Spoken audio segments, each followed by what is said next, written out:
structure. It is a graduate research traineeship that is out of the graduate education program at NSF. I just want to highlight a little bit about faculty participation, and this may be one issue we want to address. So I'd say in our program, the funding, just to be quite open about it, and resources are heavily weighted towards NC State, and I think that's because the program itself is heavily weighted and supposed to be towards PhD education.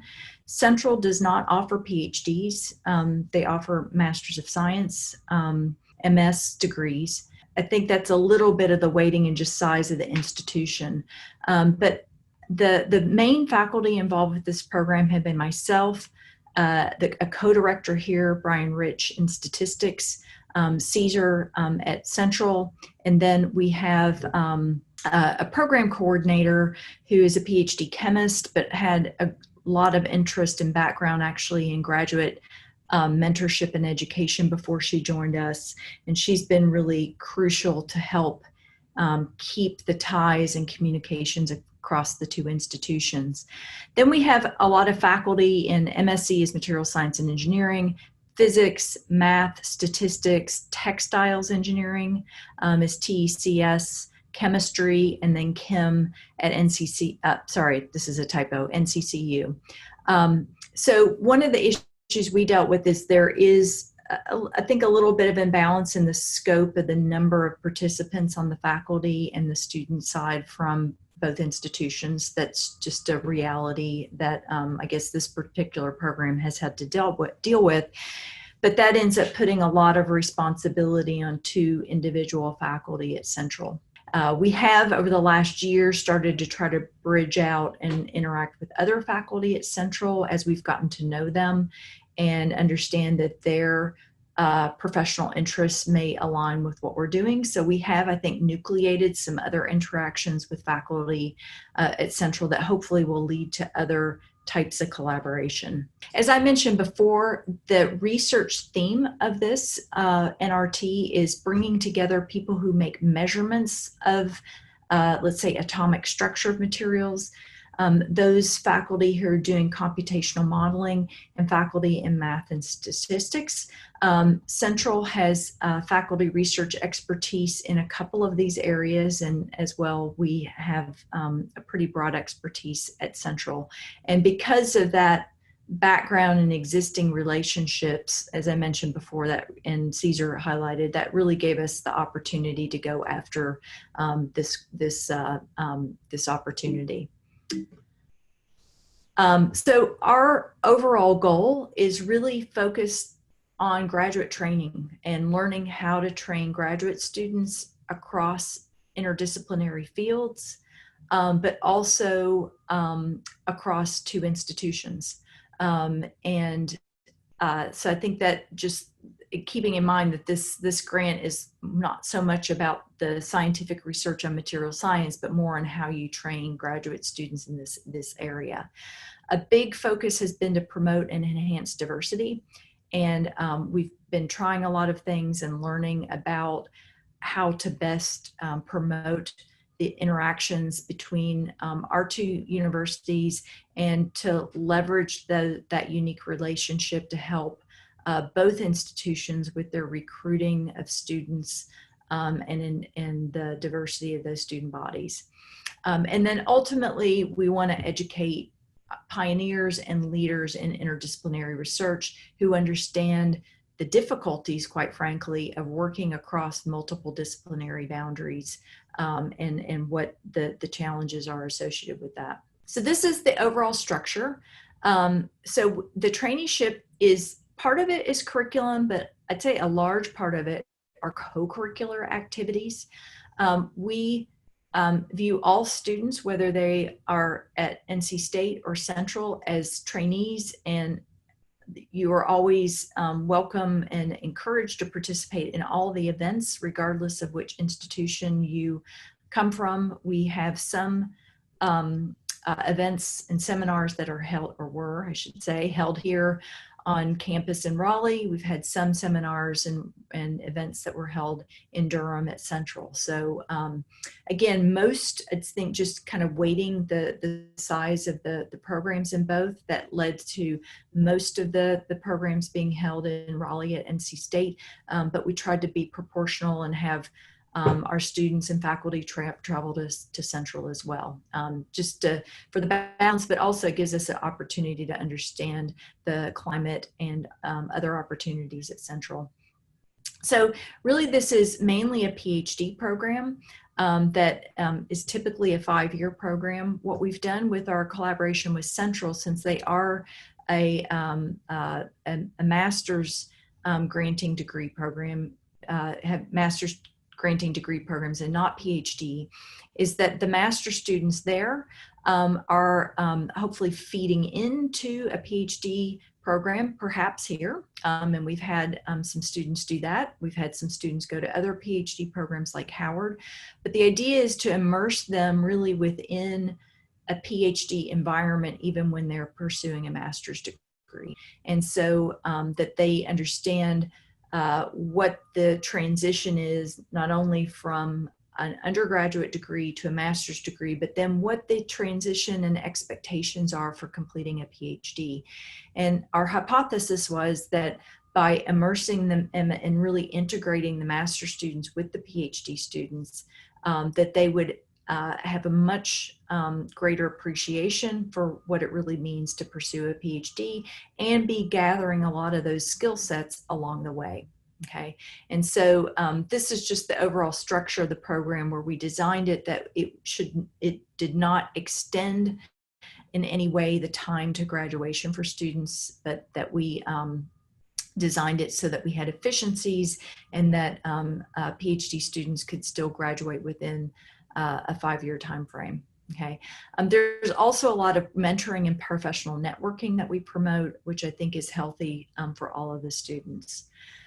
So I won't go through the curriculum, but there is a curriculum that we've developed and is now transitioning to a graduate a graduate certificate program that students can get by themselves or en route on the way to a PhD.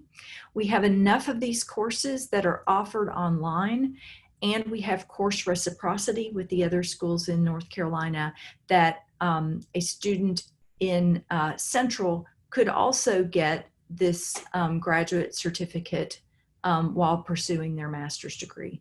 So the course reciprocity, the fact that we were already delivering a number of our courses via distance education really is, I think, enabling for really having curriculum that crosses the two institutions. And I ought to say that we have had a number of students at Central that have taken courses at North Carolina State while they're pursuing their PhD. Because of the proximity, quite often they just chose to take the courses here at NC State because you have that added personal interaction. There are also, we do a lot with research skills. We have a big collaboration with our libraries on data and data visualization. So there's at least bi-weekly events that are held, again, for all the students at both institutions on research skills and also professional development skills. Now, of course, we've transitioned those to Zoom, but still having very good participation of our students. There's a lot, I won't go through all of these, but there's lots of different program elements. And I like these pictures because they show really what we try to promote is you've got these students working in this environment where it's very collaborative, they're learning from each other, which is really quite different from what you might think of as a PhD program where it's just an individualized education. Ultimately, they have to write their own thesis or dissertation, but this is really a community of students that provides each other, I think, a lot of support in the various aspects of pursuing an advanced degree. The other thing I'd point out that I think is really helpful for these students and puts them on a broader stage is that we encourage students to do internships. And we've had a number of internships where we've had students go to national labs, to other universities, even internationally. And then we have a fairly prestigious external advisory board made up of people from industry and national laboratories and some other academic institutions. And we have the picture is actually a poster presentation at our last EAB meeting, where students are presenting to these pretty prestigious professionals, getting to showcase their work and help and network with them. So networking and appreciating the value of networking and giving those students opportunities, I think, has been a really important part of the program. On the recruitment side of things, we recruit for both institutions. We've done a lot with open houses. We certainly take advantage of personal networks we have. We've done a lot of going to particular events at other universities in Puerto Rico. We have a presence at Nobuche, which is a chemical engineering organization, National Society of Black Engineers. And so we do spend a lot of time recruiting for the program and ultimately for both institutions to help build our pool of students. I'd say overall, although we're still learning and there's certainly struggles that we can get into later, I think we've had pretty good outcomes so far. We're starting to graduate some students. Overall, we've had about 40% female participation and a little under 20% UMR participation, which particularly for the physical sciences is very good. Physical sciences tend to suffer, especially relative to the biological and life sciences in terms of diversity. So we are happy and are meeting our goals in terms of diversifying our student body. As I mentioned, we've placed people in a number of very useful internships and had them do rotations at national laboratories. And then we've had our first set of graduate students go out into the professional area and actually are realizing the benefits of the education that they've had. I'll just stop there. And hopefully that gives you a little bit better insight into the structure of our program. Thank you so much to all three of you. I found myself taking notes on the elements that you identified as significant in creating the good partnership. And I especially found your example of the partnership through the details of the time frame, the elements, co-curricular, as well as extracurricular, all the different kinds of training, very, very illustrative. So I'm going to start asking the panelists some questions. Some of these are from participants.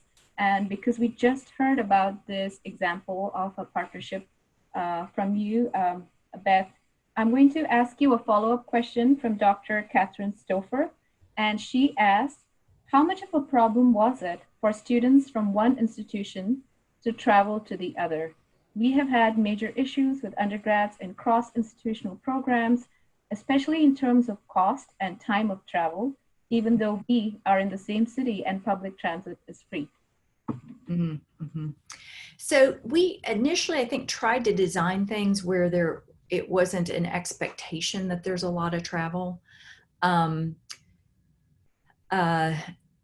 And I think, and Caesar, please feel free to jump in here. It did not come up as a major issue. Fortunately, on our campus, because we have a fairly new campus, we have good parking resources. So now if we were on the older part of campus, that could be a very different issue. But we did work through logistical things like, making sure people could drive over here, they have a place to park. And we're fortunate on our campus that is not a problem. And so we were able to get through those logistical issues about parking passes pretty easily. We certainly paid attention to the time that we were holding things. So if it was a event, because quite often when we have seminar speakers, we like to have an informal lunch with them where the trainees can just have sidebar conversations with them. And they usually don't have many faculty present in the room so that they feel free to ask questions and network. So we tried to time things and put them on days where it was the most convenient to those students. So we did a lot of polling about, what works best for them. And then with traffic considerations between the from Durham to Raleigh. So I actually think it's not been a major struggling point for us. And like I said, even though all the students could take our distance education version of our classes, in all cases, I believe they chose to come to campus. Maybe because they're graduate students, they have more flexibility than an undergrad would have, certainly. I think that's definitely the case. So they have more flexibility in their time schedule. And then, when we have had events at Central, we make sure that we get all our graduate students together. We carpool and do those sorts of things so that we are going as a group with a larger cohort. Yes, I agree with all of that. And in fact, the closeness of our institutions, as I said, is only about 20, 30 minutes between the two. The things that I add for our students, if they have difficulty in travel, we provide support for them to pay for parking or public transit if they have. But most of them are mature students, and they get over. In fact, some of them actually live closer to Raleigh than they do to Durham, and that has made things very convenient. So the proximity has made much of a difference in terms of the students. Mm-hmm. One other point I might make that I think is important on this is, and I forgot to mention this, but for instance, we have a student that finished his master's degree last year, and we had faculty from NC State serve on his committee. So we have joint committees, and there was a point in his research where he was having a lot of interaction with faculty here at NC State. We gave him a desk here so that he could have a home, and that was convenient for him. So I think being aware of what works and promotes the right kind of interaction at the right time and being sensitive, that is an important aspect. So, students are welcome to all of our library resources. We made sure of that. They can, if they need a desk here, they can, and putting faculty from both institutions on these master's theses, I think, has been another really beneficial outcome and led to other interactions. Let me jump in here. How can I start?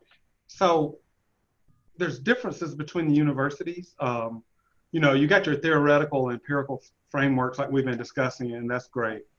But there's a lot of what I call epistemology, where one campus, the people you encounter sometimes, say for the African American community, for epistemology, it tends to be more affective, what is felt. Whereas to the larger schools, when I was at Carolina or State, it's more cognitive, what can be counted. And so it's not so much the parking. It's like if a student from A&T or NC Central, once they get to the Western Boulevard, does the parking guard, does the parking police, are they treating the students friendly because they're not from that campus? So, from the old saying, the small fox is what's going to spoil the vine on your partnership. Mm-hmm. It's not so much the structure, it's the things that are around your agreement that are not even aware of what you're trying to do.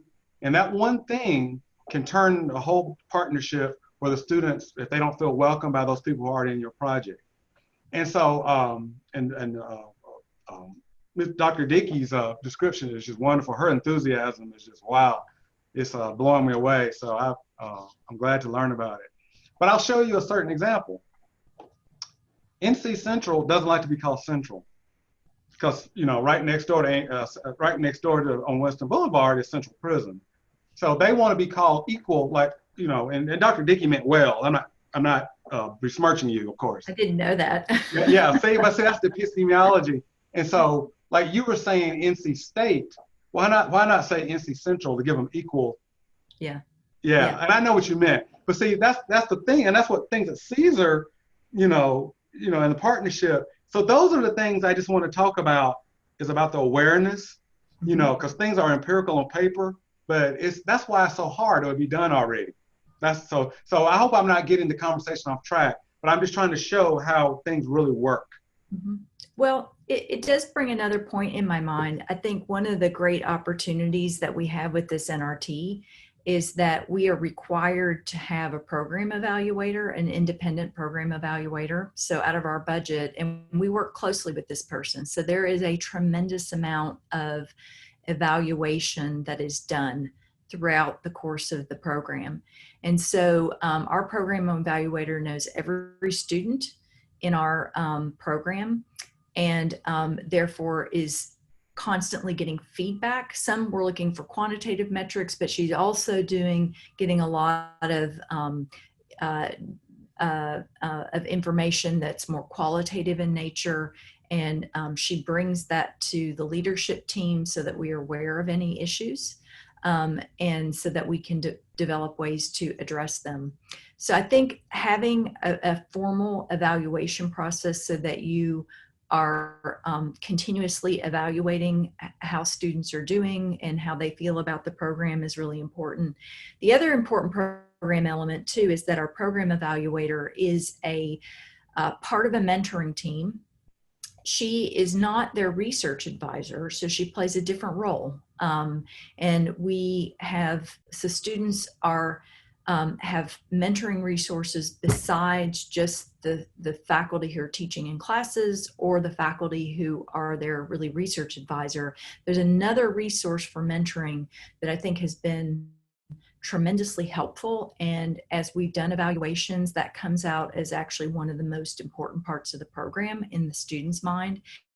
And I think it's because it gives them a way to provide feedback in a more informal setting and have really an advocate if there are issues that they don't feel comfortable bringing up with other faculty. I believe you meant the program coordinator, that as opposed to the evaluator. Yes, that person is very, very important. Yep. We jointly hired that individual. So part of the partnership was as co-PI, but PI from the NC Central campus, we were on that management team, and we evaluated all the applicants, and we found a person that has just been just wonderful with her background.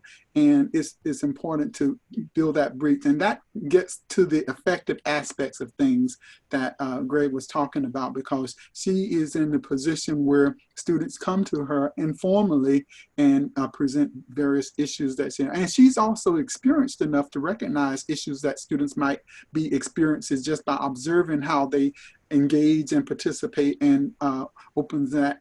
And she's a bridge between our two campuses, so the students are familiar with her from NC State, so they come over already welcomed at NC Central, and vice versa. So I am really enjoying this conversation, because I think, this conversation right here is improving awareness already. But I have a follow-up question on this. So every time we get into a partnership like this, we come across obstacles like parking or lack of insight into, what is really important to the people we're inviting into our space or whose space we're going into. And I find in my personal experience that everything that is learned in the course of a program may not be shared with the next generation of administrators or the next generation of PIs. So as a faculty member, a PI, as a department chair or program officer, what are you may answer, this question with any hat you want to wear, but how are you addressing the need for making sure that, these kinds of, once made aware of something, it's not lost, and we're not going through the same struggle the next time there's a research partnership between campuses? Is there a mechanism to ensure that lessons learned are not lost? Can I lead off on this one? Yes. Okay. So it's called, I learned this when I was working with the change agency at UNC Chapel Hill. It's called WIFM. Okay. What's in it for me? Okay. So in the partnership, if it's clear on the next person what's in it for them, I know that sounds selfish, but if someone is inheriting a project, the way it's going to be sustained, in order to get that interpersonal relationship, because we are human, it has to be clear what's in it for the partners. And I'm being very direct and very short answers because I want it to sink in. But if you got that with them, okay, it doesn't necessarily have to be money, but some benefit mutually where it's not biased one way or the other. So that's the way I would answer that. I have another mechanism I think has been helpful for us is we have an internal advisory board in addition to our external advisory board. And I view the internal advisory board as being much more of a two-way street. Half of it is making sure that, and who's on these internal advisory boards are associate deans for graduate education from colleges, dean of the graduate school, or an associate dean. And we have somebody from the libraries. So we set up our internal advisory board so that we could communicate to them things that we had learned through this traineeship that might be adopted into more institutional approaches to interdisciplinary education or interactions with our partner universities.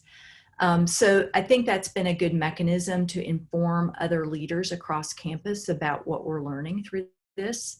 And then of course, hopefully they're very enthusiastic about our program, which I think that they are. And then they can inform us of other resources that we may not know about on campus. So I think establishing a good internal advisory board, it has been very beneficial for us in terms of, really communicating what we've learned and developing some models for sustainability. And I think also taking the evaluation notes very seriously, especially as it pertains to the feedback that comes back from our students. Through this partnership where NC Central serves as the bridge to the PhD, we certainly would like for students to bridge into the programs, the PhD programs at NC State, but we are not restricted only to that, as we have 3 graduates of our partnership so far. One has matriculated to NC State now in the Department of Physics, but 2 others have gone to Howard University, and one has been admitted to University of Alabama at Birmingham. But each of them have had an opportunity to have one-on-one conversations with our evaluator. And our first one out of had indicated the sense that he had in terms of lack of support in terms of preparing for things like the GRE, for instance, that is required for admissions into the PhD program.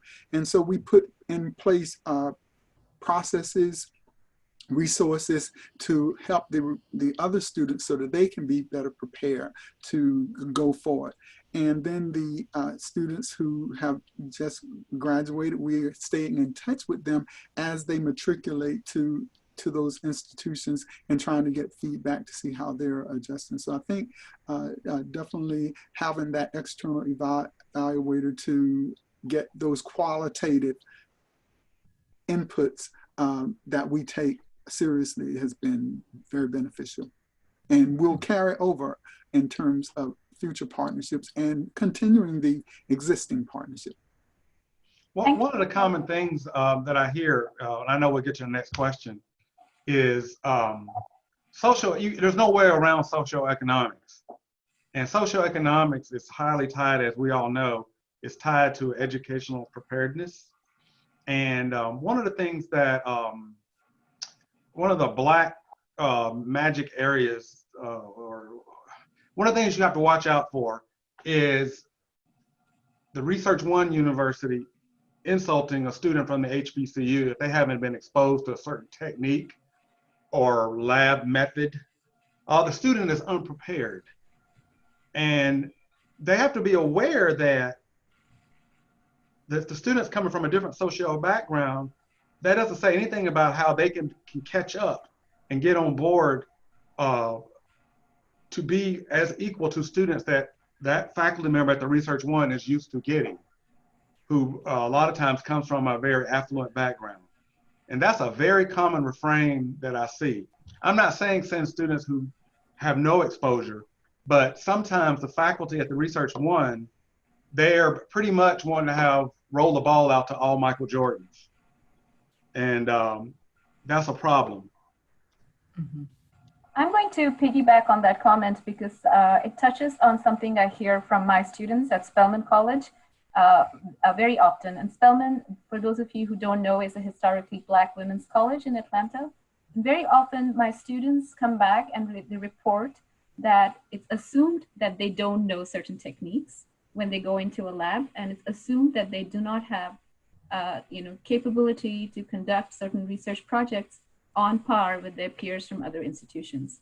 So, so that's also something that comes up in our conversations at Spelman, that, is that assumptions made about the abilities of the students that we're sending into labs at R-1s.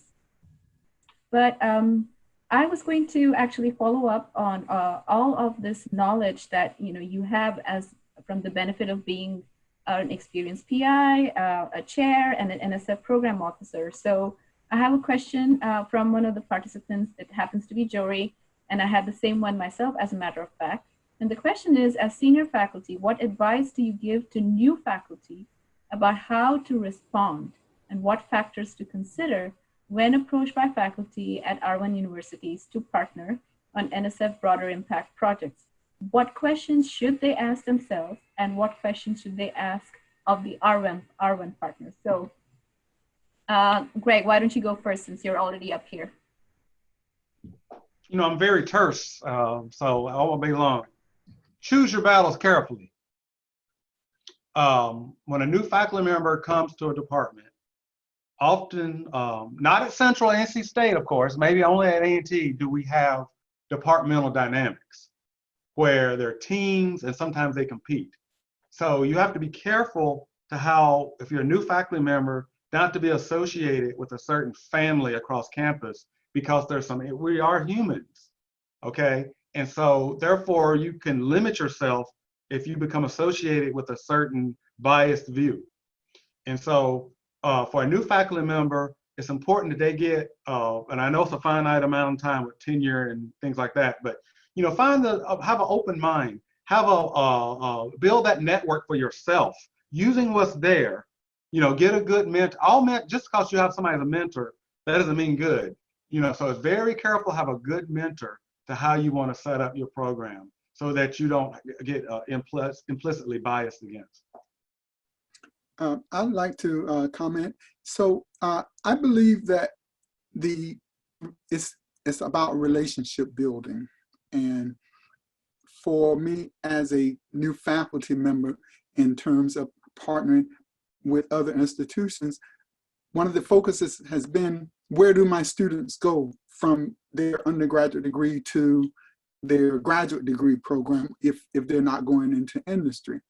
So we don't want to just send our students to any place. We want to get to know that institution and know where we're sending our students to, even if it's just undergraduate research experiences during the summer.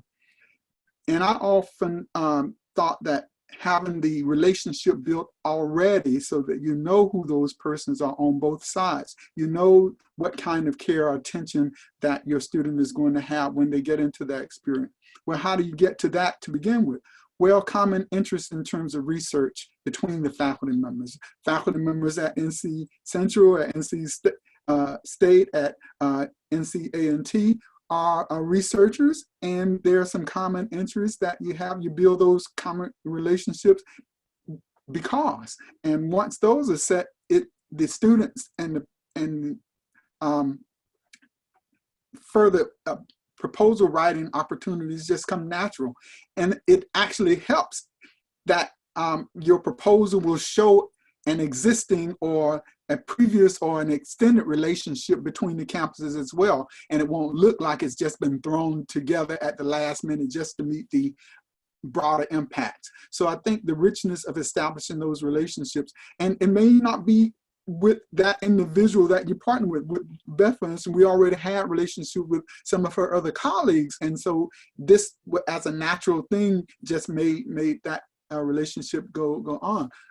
And I think the opportunity that we've I've had to be in that environment and see the faculty members at NC State and see how they treat their students and their particular concerns in terms of the quality, nature, the diversity of the students. That made the difference. So I believe the relationships have to be there, or the faculty member, the new faculty members should begin to build those relationships with all institutions that have faculty members that have common interests, and you can find opportunities here and there, because the broader impacts can also be made in terms of just the relationships between a minority faculty member and a majority institution and faculty members there, as far as that reach is concerned. Thank you so much for those fantastic answers. And I'm going to pick on your brains a little bit more with the next question, which is about what role should the NSF play in ensuring that the partnerships are truly equitable and mutually beneficial? So in other words, if as a program officer you saw something that did not look right, what happens? That's one of the questions that I've always wondered about, and I'm sure a lot of people would like some insight into the role of NSF on these kinds of partnerships. I think that certainly the NSF should be concerned about the equity associated with the partnership. I believe, first of all, with having that mode of being able to present collaborative proposals, where it's one proposal that comes from multiple institutions, but each institution in that collaboration gets their own grant, get their own money, and get control of that. And I think that was a huge step in terms of the ability for some level of a balance to occur. So NC State gets their budget, NC Central gets its budget, and we run our programs collaboratively along the way. As Beth mentioned, though, the funding balance is not the same. We're a master's institution, and I was a little, and I mentioned to Beth, I was a little disappointed when the program officer on ours cut our budget on when we were negotiating things. But so I think that's where the agency has to be aware of the added costs that it takes for certain institutions that don't have the infrastructure that one might have. R-1 institution, you see all the resources, and we certainly are able to leverage that with, especially with Beth's involvement and advocacy, internally. But at the same time, our institution is looking to grow and develop as well. So I think the agency should be aware of that, not just aware, but make sure that they make adjustments in terms of the budgets to add that additional support in terms of funding to the collaboration, whether it's a minority serving institution, or many times even undergraduate focused institutions come in with that imbalance because of what they're needing. So I think that is one of the places to definitely start. Greg, did you have any thoughts on that? I do. Now, one thing, one of the things I learned from NSF, even though we call the National Science Foundation, it should be plural, National Science Foundations, because each floor, each directorate has, and I'm sure, I can't see Caesar's picture right now, but he should be shaking his head, yes. Each director has a different personality. And so you have to learn the culture of how that personality, sorry for the phone call, what they expect. But the thing you got to realize is that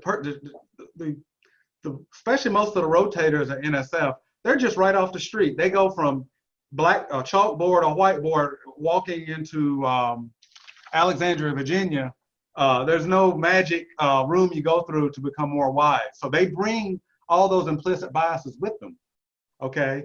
And so the idea is to realize, as a program officer for me, it's nice to see the grant say there's a transition and you talk about awareness, but something is getting going between two institutions if you actually see real adoption going on. Okay, adoptions are from the smaller school going to the bigger school and vice versa. And so, and for, as Caesar and Dr. Dickey said, you got to have a lot of interpersonal channels for those adoptions to happen. Okay, and so sometimes it's a negative experience, sometimes a positive experience, but that's why it's a study, right?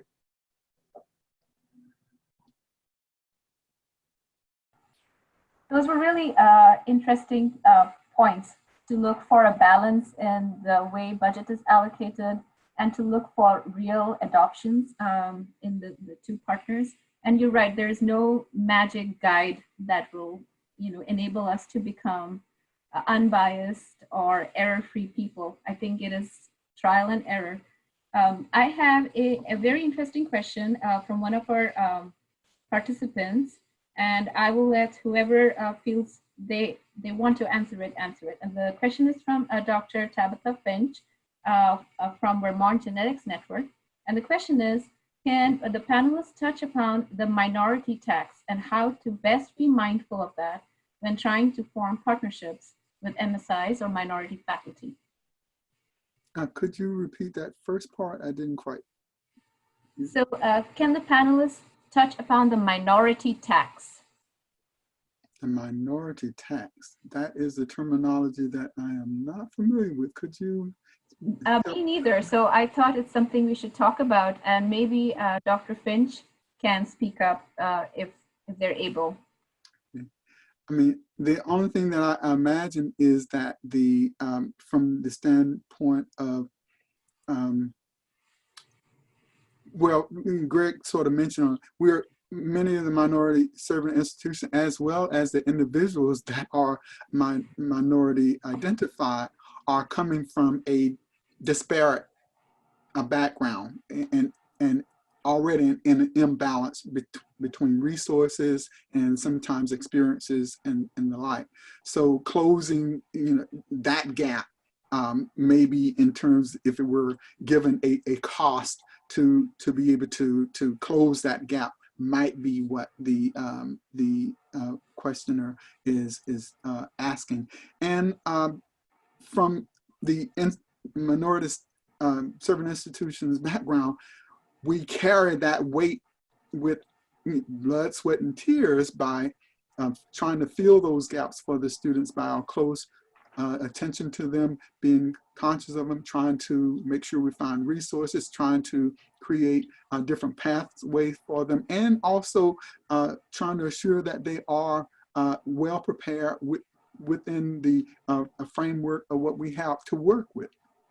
And then, of course, as we were saying, looking ahead for them, for those students, in the sense that once they transition to another university, a majority serving institution, whether it's from our 3+2 bridge, 3+2 program, or from undergraduate to graduate program at the institution, making them aware and getting as familiar with that environment prior to getting there, so that they can be able to operate autonomously or independently if they have to, because that environment is going to be different.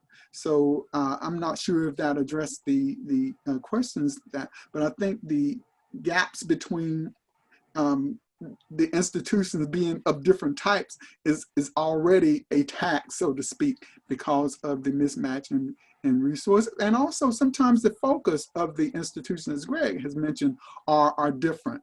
The research ones are certainly about the research, and faculty members are driven to get the research work done, the research dollars and the like. Minority serving institutions, NC Central has the same push on our faculty members, but at the same time, we have this need to teach and mentoring that's a major requirement and a major objective as well. So it adds if one will, a tax on the faculty members at the institutions, because they are teaching full loads and trying to run these programs and guide students and do research and stay successful as well. So when a partnership and a relationship between disparate institutions like R1 or undergraduate serving or master serving institution, that has to be recognized in terms of what that partner at the minority serving institution is already dealing with in terms of workload and expectations and the like. And they don't have the same resources accessible to them in time, space, facilities, and the like. So the ability to partner with a university that is more research rich, so resource rich, to leverage those things for the benefit of both the faculty member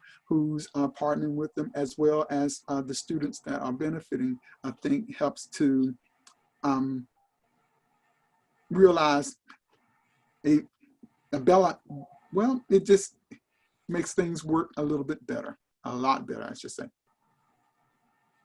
I was reading the chats on minority tax, so I understand now. So I think it was referencing, and you alluded to this some, Caesar, about extra burdens that minority faculty or institutions take. I think my take on it is that it's really the responsibility of people in leadership, like deans and department heads, certainly, to make sure that it is a larger effort, that it's really part of the goals and strategic plans of a department, and that you ensure that everybody's engaged in the process and understands, the objectives of the goal and how you get it there.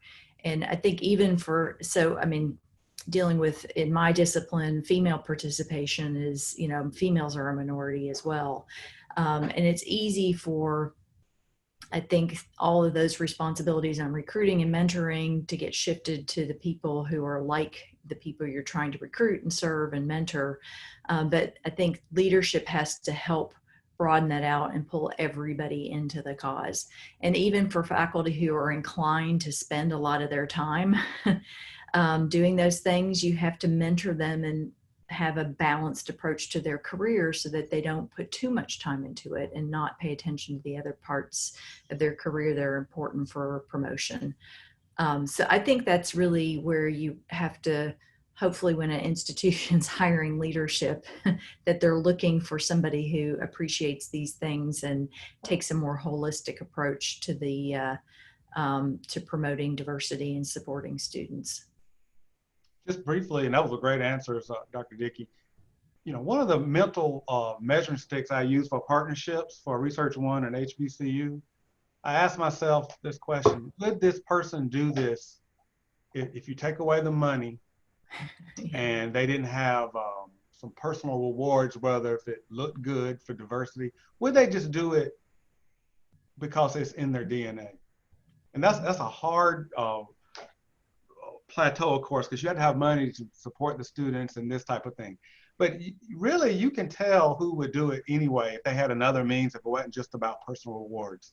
Often you will see, and you can feel it, and like Dr. Dickey, you can tell she's passionate about this. So, from a Research One, but and I'm sure we've all seen it where they're really in it just for, on the surface, it looks like, oh, okay, they're for broadening participation. But at the end of the day, NSF includes, not besmirching the program, but it had a major feeling sometimes that really it was not the program, but the way it turned out, it was just another avenue to increase things that really weren't about increasing minority presence. So I guess I'll never get another NSF award again now that I said that, so that's okay. I might just say some other things that we have done that have been more, not just with our NRT program, but more at the department level. And we're very good about opening up things to invite other people from the graduate school. But we have held a number of seminars. We started this several years ago. I used to be our director of graduate programs. Actually, I'm our interim one right now again. But the first graduate seminar of every fall, we started a tradition where we had a non-technical talk that was, well, not so much our discipline technical specific. And our graduate seminar includes our graduate student body, and then the faculty participate in that seminar quite a bit. So it really is a point to capture the faculty and the graduate students in the department. And we've had a number of seminars during that series that are focused on, one was on implicit bias, and we brought in someone who researches in that area to present it from a research perspective. And I was actually shocked at how interactive our students and faculty were, because it was the first time we had tried to do something like this, and they really enjoyed learning, I felt. And I think giving faculty aware, educating them, right, in a formal setting about some of these issues is really important. We did another one on graduate student health that was, I think, very enlightening for the faculty and students in our department.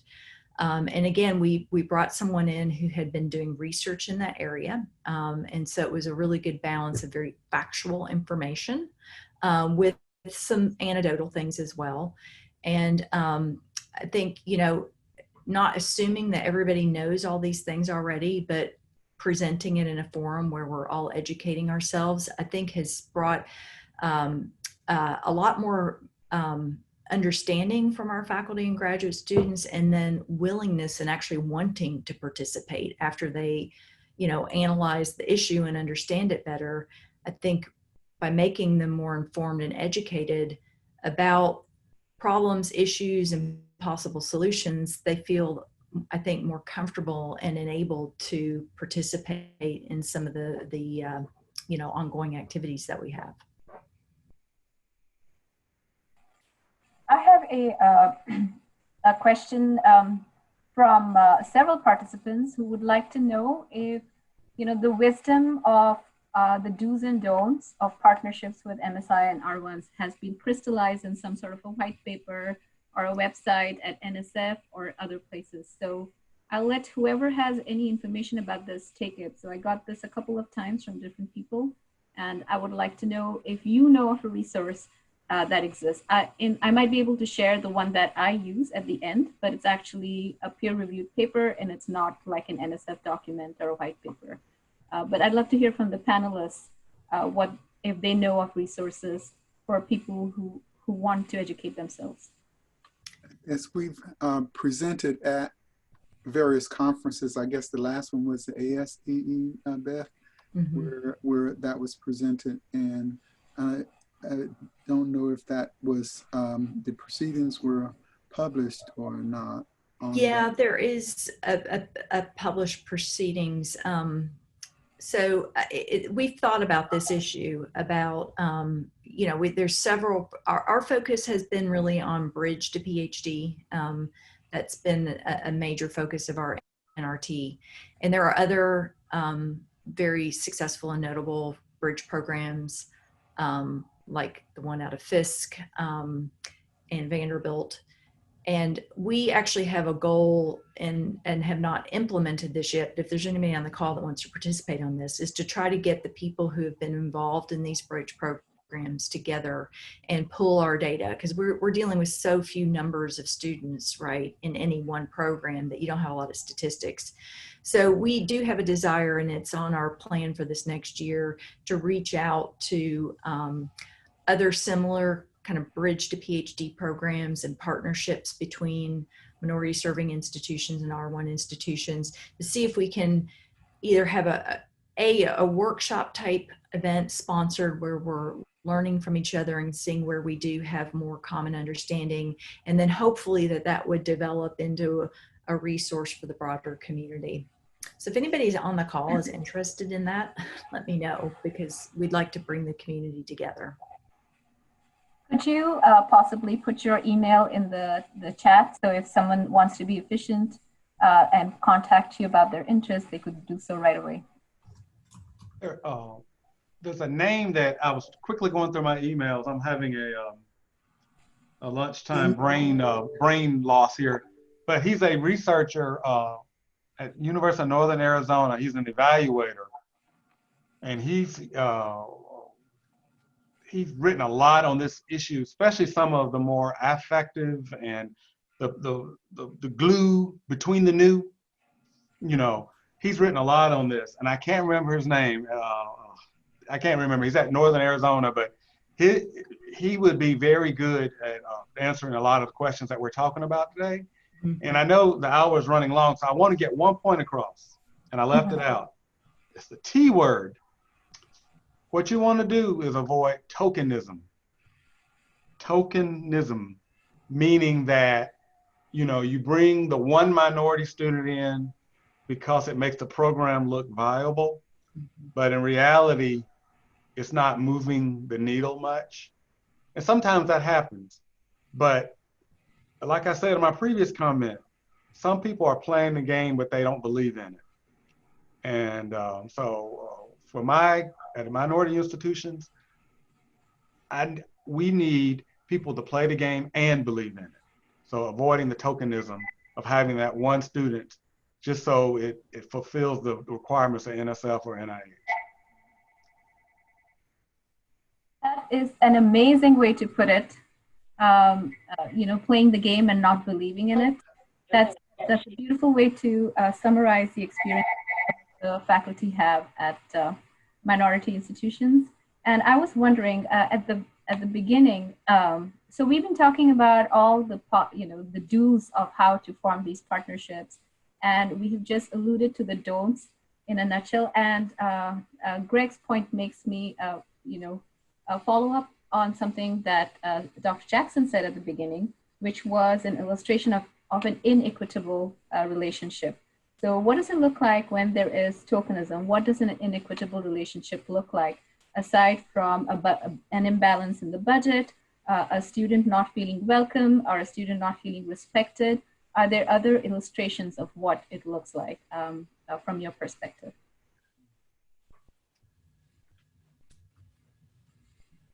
Yes, so I can continue on with that imbalance.